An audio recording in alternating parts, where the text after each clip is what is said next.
உடம்பால் அழிவர் உயிரால் அழிவர் திறம்பட மெய்ஞானம் சேரவும் மாட்டார். உடம்பை வளர்க்கும் உபாயம் அறிந்தே உடம்பை வளர்த்தேன் உயிர் வளர்த்தேனே. சித்தர் திருமூலர் அவர்கள். இந்த உடம்பை வளர்க்கும் உபாயம் அப்படின்னா என்ன? பித்தத்தை சமநிலைப்படுத்தி நோய் இல்லாமல் ஆரோக்கியமாக வாழ்வதே உடம்பை வளர்க்கும் உபாயமாகும்.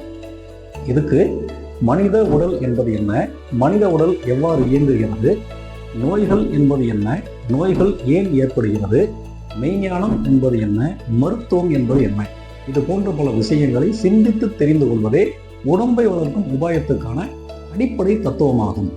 என்னை பொறுத்தவரை இந்த உலகத்திலேயே மிகவும் சுலபமான விஷயம் இது அப்படின்னா, நாம் நம்முடைய உடலை ஆரோக்கியமாக வைத்துக் கொள்வதுதான் அப்படின்னு சொல்றேன். ஏன்னா நாம் காலையிலிருந்து இரவு வரை என்ன சாப்பிடணும் என்ன சாப்பிடக்கூடாது அப்படின்ற எல்லாமே நம்முடைய கட்டுப்பாட்டில் இருக்கு. யாரும் யாரையும் கட்டாயப்படுத்துறதில்லை. அப்படி இருக்கும்போது நோய் மட்டும் எப்படி நம்மை மீறி ஏற்படும்.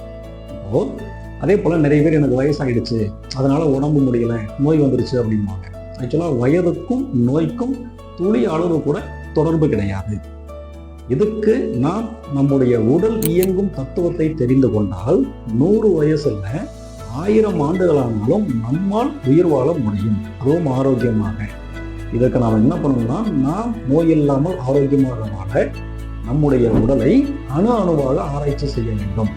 இதற்கு நாம் நம்முடைய உடலுக்குள் சூட்சுமமாக பயணம் செய்ய வேண்டும். இதுவே உடம்பை வளர்க்கும் உபாயமாகும்.